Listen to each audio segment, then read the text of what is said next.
You are listening to Iconic Radio on XERS, sponsored by Iconic Cafe, home of the Dog and Suds Root Beer and the Iconic Cupcakes, and Brenda's Home Cooking. Now that's iconic. Every Thursday night, 9 p.m., Iconic Cafe hits the digital radio airwaves with the best in home interviews and cooking. Be sure to check out Iconic Cafe Mishawaka Facebook page for upcoming and archive shows. Now that's iconic.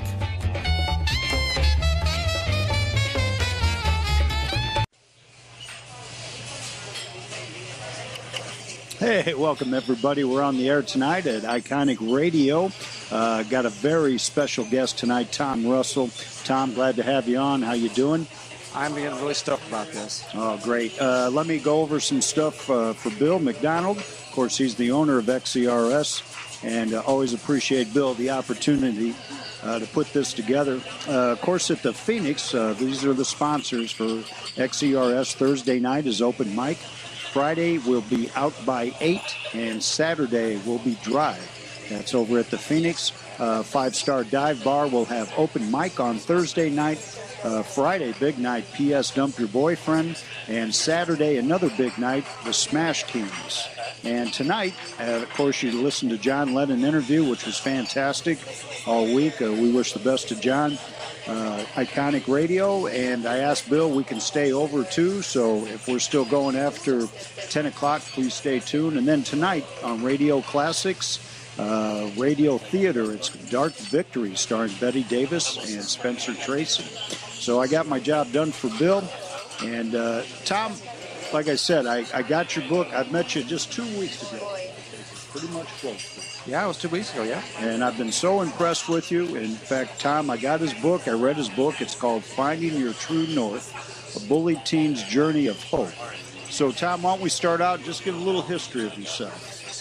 Well, as far as my writing career goes, I don't want to go too far back, but back in fourth grade, my fourth grade teacher, she encouraged me to write because I don't know, I did this thing called, a little story called A Computer That Wore Tennis Shoes, and I wrote an autobiography on Abraham Lincoln, so that's what kind of stoked the fires for me. And you know, I just wrote little things as I went through high school, and finally got a job at Cottonelle Publishing. Back in 1985, I became the editor, and for about 6 years, and that was a dream come true. And I would never thought of being a national magazine, and then after 6 years, things just didn't work out anymore. Just the RV industry was in a recession period, so I had to make a career change. And unfortunately, when I did that, so went my writing career. So you're talking, gosh, back in 1991, that was a long time. Yes. And then I wrote freelance articles for different magazines and different newspapers, but ultimately I just kind of gave up on my dream and got in the restaurant business, and that was my career for, seems like, decades. So that's pretty much what happened with that. Well, when you say career, so like you stopped writing altogether when you got into the restaurants, or? Well, writing professionally. I mean, I used to write all the time, but I was what was considered a professional eulogist. I ended up being asked to do eulogies for people, so wow. That's always something to hang your hat on, isn't it? Yeah. Yeah. No, and I just didn't have an avenue to approach. I didn't really have any reason to, no, I shouldn't say it didn't have any reason, but I mean, I found that I was more comfortable in the restaurant business, unfortunately, and you know, when you end up doing something for a long time, you feel like you can't get out of it. Well, that's true. It's called a rut, I think. Yeah. Yeah. Yeah, I had both feet in that rut, let me tell you. Well, how old were you when you knew you wanted to write, like as a kid? Was it like 4 years old, 5 years old? Did you read something that just inspired you to, this is what I want to do? No, I just think anybody who wants to write, they just have an affinity for it. You know, you just know. But, you know, when you're in fourth grade, you don't think that you can make a writing career. But it just when I got into high school, that's where I was a sports editor. Bill would know that, but we did the standard fare, and it's not something that you can feel like you're going to be in running. I went to school to Purdue for a journalism career, and that's one thing about with me when I was younger. I gave up too quickly, and it was every time I felt like I was going to succeed in something, I had this fear of failure, and that was just a terrible feeling. Now, fear of failure of people saying you can't write or feel or like you're not going to make any money with it, was there, or it just was just a fear? No, it's a fear to succeed. Oh, okay. But what did succeed mean to you? Like making a lot of money, prestige? No, doing what I'm doing now. Because I didn't think that I could be where I am now, doing what I'm, with this book and everything. It took me. I'm 52 years old, almost 53 years old. It took me that long to figure that out. That's pretty sad on my end, but. Well, no, but you did it. I'm sure it was tougher for you and me. Easy to say, you did it, but you made it. Well, the thing is my whole outlook in life has changed because I was in an accident, biking accident, back in 2010. That I did a face plant against a parked truck, and so I had. Like a life-changing experience for me, and I kind of had to make my decision what I wanted to do. In fact, this book was in my head 4 years ago.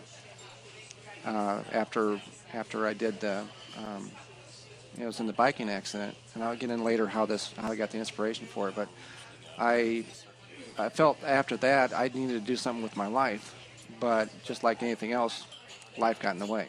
Right. And you just kind of like. Just move on. And finally, it was probably back in December of last year, I was looking at all the magazines I had wrote for. I had a big stack of them from Continental Publishing. And I said, man, you are wasting your life. You said that to yourself? I said that to myself. Actually, I verbally said it to myself. So I just said, it's time to get started. And I already had this book in mind anyway, and I decided in January, I decided in December I was going to write this book. In January I started it, and I finished it in April. So what happened to the fear? You said there was fear before. It disappeared? Or? It just totally disappeared. I guess I became fearless. And that's the best word I can think of, because when I knew that I could do something, actually when I know that I can do something, I'm driven. I just want to finish what I start. And this book, it goes throughout my entire life. Everything, every thing about my life now is built around finishing what I start. But before you said life got in the way sometimes. Mm-hmm. This time life didn't get in the way.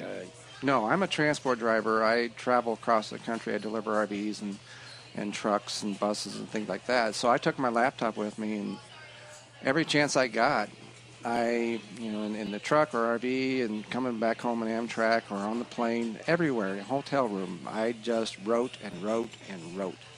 And once you get in the habit of doing this, or anything, you can't achieve anything, really.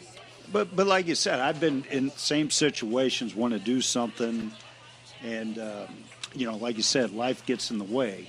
And I don't know if I've experienced where life doesn't get in the way anymore. So like you said, something's changed, your outlook, something did click in you. It's something that was ingrained in me all my life, but I didn't realize I had it. And so it's something that everyone has, but they just look at things that happen in their life and they feel like, man, I just can't do it. I have this going on. I have this going on. Well, yeah, everyone has that. Right. But if your dream is that strong, I tell you what, you can do anything.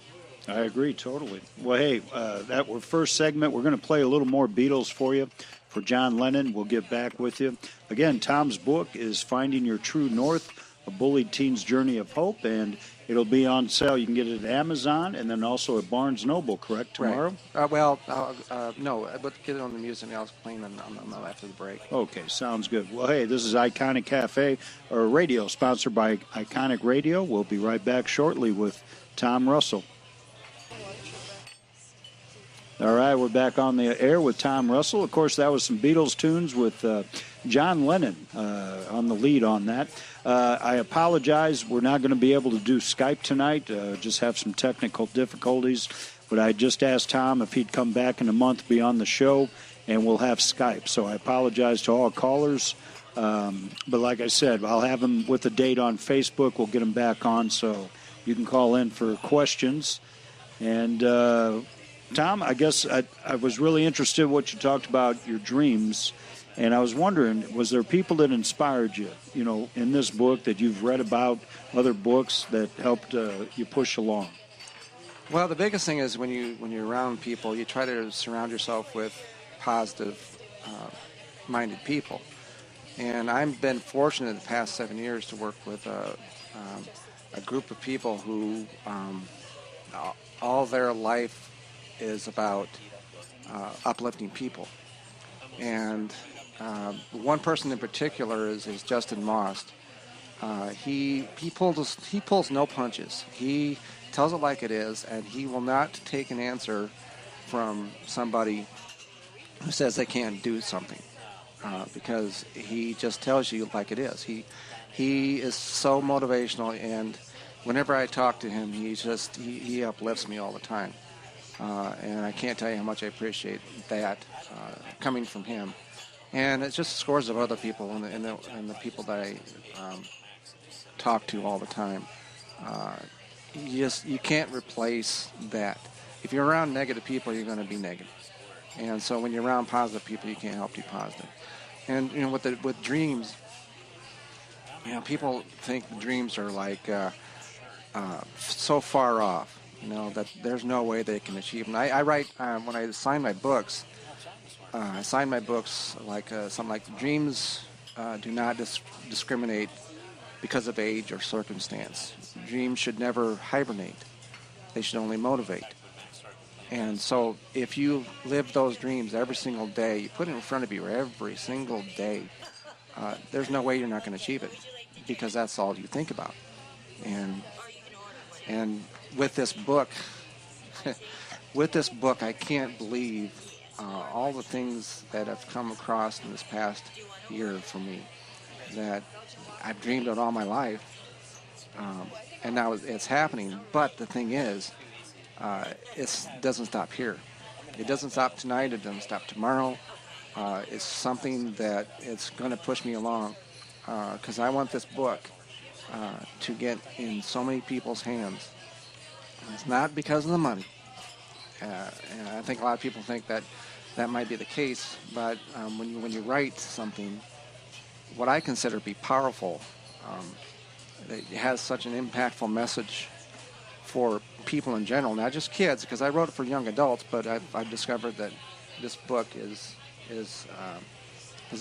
affected adults too as well. It needs to be put out there, and I'm going to fight to the last day to get the word out. Well, and me especially, when I read the book, I was so inspired by it, because you're right. It's a book that you're able to communicate with. Mm-hmm. It's like you're involved in the book and you're working with it. And I agree with you. And then when I got to meet you, I was so inspired with your passion about the book, about the message out. And like I said, I've never met you before. We just had coffee at a restaurant, just wanted to talk, and right away. And I like I said, I'm so inspired by you with the book, and that's why I wanted to have you on the show too, because really, I think it's great, and it's a great thing you're doing for people. Well, I appreciate that. It's something that I think everyone should go through at some point in their life. And it doesn't have to be writing a book. I've had some people say, I've always wanted to write a book. I want to do this, I want to do that. It says, well, what's stopping you? Well, I've got this going on. Well, so what? Everyone does. But when life was stopping you, as you said, were people telling you to write the book then, or was it or it just the situation, just everything fell into place now? Because, like us all, we've all had our dreams, and, you, like you said, you're successful doing it, and you want to spread the wealth. Not about the book plus, but how other people can do it. And I guess that's what I'm trying to ask. Why do you think now, where 5 years ago, 10 years ago, when you were wanting to write a book, life got in the way? Was there anything that, is different? You got more confidence now, or you met the positive people, like you said, Mr. Mouse? Well, I've been around Justin for it's been 7 years. Oh, okay. But it's just a combination of events. But the biggest thing for me was I put this book in God's hands, because He is the one who gave me the impetus to do this thing. Didn't realize it at the time, but as I was writing the book, I mean, it would be like 3 o'clock in the morning, I'd be on my laptop at home, and I'd be writing because I felt inspired, and I had this outline written for the book, and it totally went off track. And I thought, well, that doesn't make sense. And I read it, and I realized that this makes sense. This is something that has to be in the book. And it went through the entire process of doing the book. I can't tell you how many times it was like you were just feeling that the words were not coming from you; it was coming from God. I don't apologize that for anything. It's just He's the one who put the words in my mouth or on the page. Oh, that's fantastic. You also, how then did you get the subject matter? I mean, was that something that came along with your inspiration with them, or was the book different when you started, or has it been on the same track? Well, it's been on the same track. I wrote the first 4 years ago. I actually wrote the first couple pages, and I knew it's really odd because it was virtually the same idea 4 years later. But the whole idea about the book came from working with the organization I work with. I'm a coach for 5 Star Life, and I started that 7 years ago. And what we see with these kids, but they're middle school kids that we deal with, and I don't like to use the word at risk students or at risk children. I really don't like that phrase because the kids that we see, they are so much looking for guidance. And unfortunately, they might not be getting it home or wherever. What 5 Star Life does is they're into character education. They challenge students to change the way they live by changing the way they think. It's real simple. But we'll get kids that are like 4.0 students. And it's an after-school program, so it's a volunteer for any kid who wants to be there. It's not something that's required. These kids really, really want to be there. And then you get the kids who are on the fringe. They're not totally with the program, but those are the kids that we want to deal with. We want to be able to change their lives. Right. So what we teach these kids is these 5 core values of sacrifice, integrity, respect, responsibility, and courage. And then that's why I integrated all those core values in this book. So that's what I wanted to do with this book, is to teach them and teach other people that they need to live by these 5 core values. How did 5 Star find you, or you find 5 Star? Was it, when you found has it been going on a long time, the organization, or more than 7 years, I guess? It's more than 7 years. I don't have the entire history of it, but I was close to the infancy stages of it. Oh, great. Well, hey, we're getting close to another break with Tom Russell. We got a couple more Beatles songs, and I Love Her and A Day in the Life. Iconic Radio will be right back with you.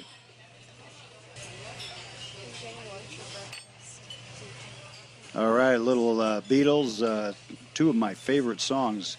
Again, we're back with Tom Russell. Bill asked me to do some shout-outs. Of course, we got some people we're thankful for in Chicago, Illinois. We also have Bellevue, Texas, Alexander, Arkansas, and of course Granger, Indiana. And Tom, you were talking about one too. Well, I was talking to someone who had bought the book about 3 months ago, and she left me a wonderful message after she read the book. And her name's Lisa Rue Manelli. She is in Italy. Ah. So I'm hoping that she's able to listen to it.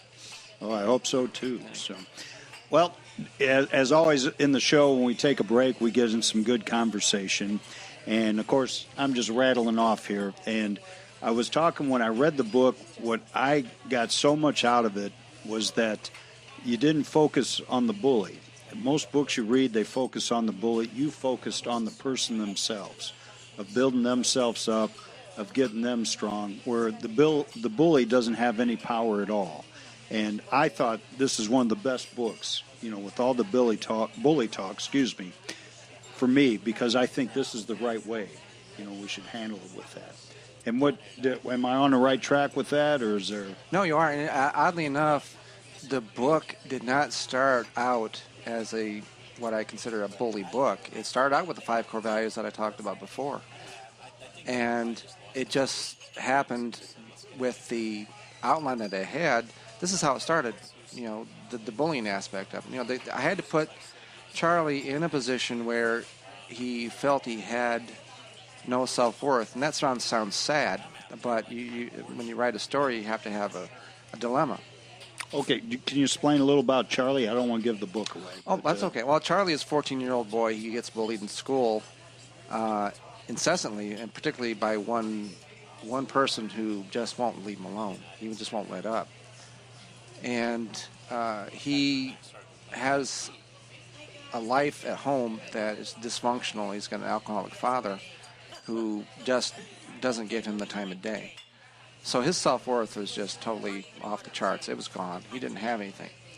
So he just felt that he had no reason to stay where he was at. So he ran away, and he thought that was going to answer all his problems. But as most runaways figure out, that doesn't answer the problem. Because it's something that a lot of kids do nowadays, and they feel that the grass is greener on the other side, and in fact, it probably gets worse. But they don't want to go back. And Charlie didn't want to go back because he knew if he go back, he was going to get bullied, and he was going to have to deal with his home life, and he hated it. So he ends up in a town where he learns all these 5 core values from different people in the town and different situations that happen. But at the same time, he's making mistakes along the way, and he's learning from those mistakes. And that's where the core values come in. When you make a mistake, these are the things that you need to learn, like integrity, sacrifice, all those things that kids and adults need to live by, that sometimes it gets lost in the fray. And so let's go back with the 5-star program and the core values then, because that's what you teach at school, right, with these kids? Right. Okay. How do the kids take these core values? I mean, is it something they grab onto right away, or is it like a time frame with them? I know every kid's an individual. Right. Well, you'd like to think they do, but these are middle school kids, and I'm so far removed. I tell my kids, I coach at Grissom Middle School, I tell them, yeah, I was there about 40 years ago. And was Grissom there? Grissom was there, and they wonder, they wonder how I'm walking because it was 40 years ago. Yeah. So, no, being a middle school student, they're right in the middle. They're past elementary school, and they can go one way or the other. And we just try to tell the kids that, you need to focus now, because all the habits that you have now, particularly in school, because we really focus on their grade achievements weekly. We keep progress of their grades weekly, and we try to help them along. But with the middle school kids, you really have to speak to them in their own terms. Oh, okay. Like terms of language, or just where they're at in life, socially, mentally? Well, the biggest thing as a coach, you listen. You don't try to be a talking head. You know, you have to you have to listen. We give them discussion challenges and that speaks life into them, and we try to challenge them to focus on the things that are really important that they can carry on for the rest of their life. Now, is this like a one-on-one thing, or is it with a group, or is it, you know? No, it's each team that it makes up anywhere from 4 to 6 to 8 students in a table, and there's I don't know, some schools are different. They have more students, some others don't. Our school has, I'm not exactly sure how many, maybe 80, 90. And we all work together. All the coaches work together, but as far as the team goes, you're on your own with the team that you have. So you try to develop some kind of bond, some way to connect with the kids. And the thing is you don't know 100% whether you have an impact on these kids. But that's okay, because at the end of the season, there's 3 8-week seasons. And at the end of the season, we do it like what I call end of our award ceremony. Okay. And these kids write down on a piece of paper why it likes 5-star. And the words that come out of these the words that come out on these papers are so impactful for us as coaches, because you have to wonder, how much we affect them, and they tell them how much 5 stars changed their lives. And you don't hear that from the kids, because a lot, the boys, when you're talking with boys, they're not as open as girls are. But when someone decides that they want to open up their lives and show everyone else how 5-star has impacted them, that's powerful, man. That is just so powerful. I bet. How long can they be in 5-star? Is it? You said this is middle school.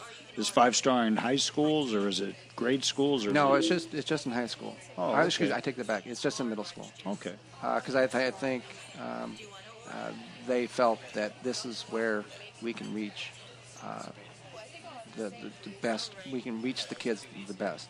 Because when you get in high school, you're kind of on your own as far as your right, more independent. And there just needs to be kind of a structure in middle school, I think.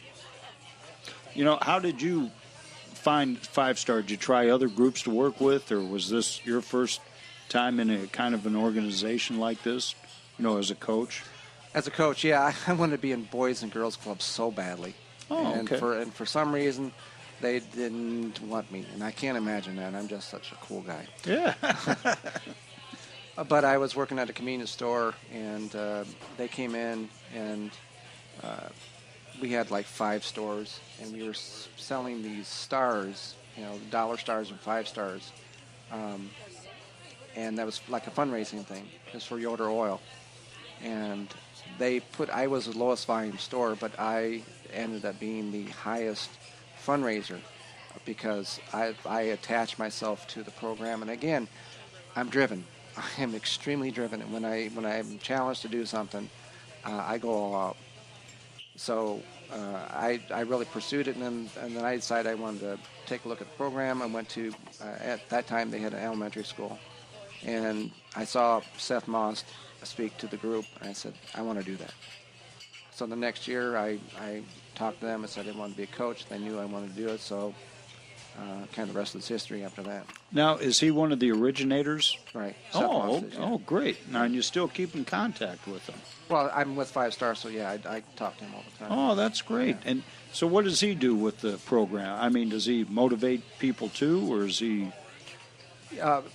This year they did a video.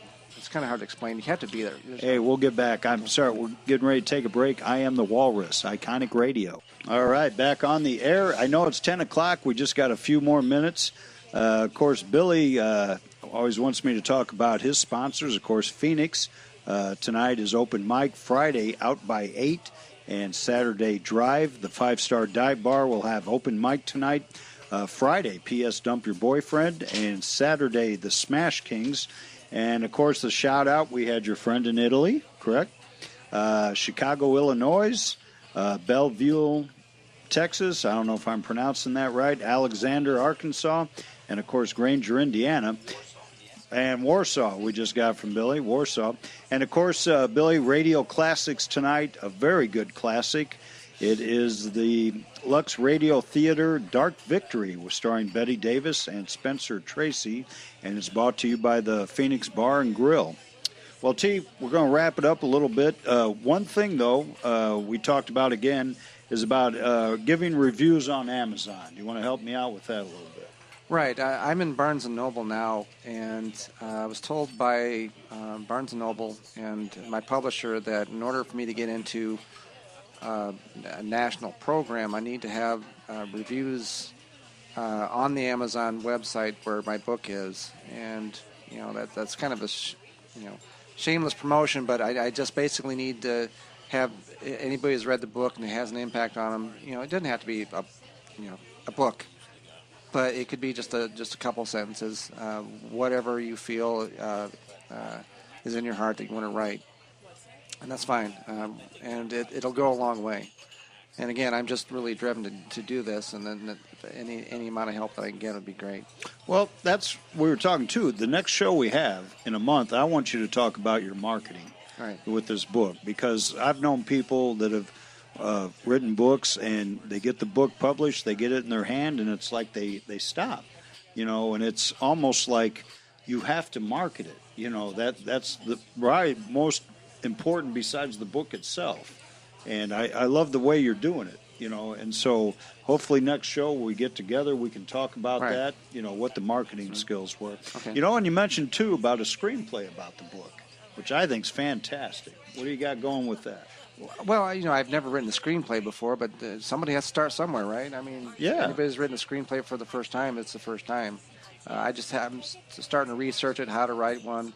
Because writing a screenplay off a book, there's a lot of adaptation you have to do with it. So, and I have to determine whether, I don't know, it's something that I really want to do. I think given the message that it has, I think it can be done. But no, I take that back. I know it can be done. Just caught yourself there. Yeah. If we were on Skype, there'd be phone calls coming. Yeah. Thanks, Bill. Appreciate it. Well, hey, it's been a great show. Of course, you got some signings coming up. It'll be at Mumphy Books in Concord, January 17th. What's the time of that? 1 to 4. 1 to 4. And you'll be there to autograph books, talk to people, correct? Right. Yep. Okay, then Better World Books, and that'll be February on the first Friday. And they moved, right? Better World Books is where? Yeah, well, it's in Goshen. Okay. But I guess they closed the retail portion of it in Mishawaka, but they're in Goshen. Okay. And then also we talked about, I made the mistake of saying Barnes & Noble 17 days, and you corrected me. It's 7 to 10 days it's going to be at Barnes & That's Noble. what I was told today, yeah. I wanted to check to see what was going on with it. And he said that if somebody comes in for the book, they can order it, but he ordered it December 5th. So it'll be there. I just don't know exactly what day. Well, that'll be great. And then we talked, too, I want to have you at the Iconic Cafe to do a signing. And like I said, I'll get it out on Facebook when we come up with the date. It'd be great to have you in there. So, Tom, anything else you want to say? Because we're getting ready to close her down. I just want to thank you for allowing me to do this. You've been incredible. It's been just like having a conversation with you. And Bill McDonald, I thank you so much for allowing me to do this. It's been a total blast. I was thinking about this every single day for the past 28 weeks, it seems like. But it's been a total blast. I really appreciate it. Well, too, and always a big thank you to Bill for giving the opportunity here. It's really great because, like you said, he benefits all. So. All right, we'll be back next week. We have our guest will be the food bank. It'll be Mike Hayes. He is the director of the Mishawaka Food Bank. He'll be on next Thursday. We'll check it on Facebook. So this is Iconic Radio with Bill and with Tom. Can I yes, say one more. I need to talk about my wife. She has given me so much support. I was going to talk about it earlier, but she has been such an incredible support system for me. I will never forget what she's done. She's been there from day one, and she's kind of like my mouthpiece in front of people. You know, if I have a book with me and we'll go up talk to someone, say, hey, did you know my husband's an author?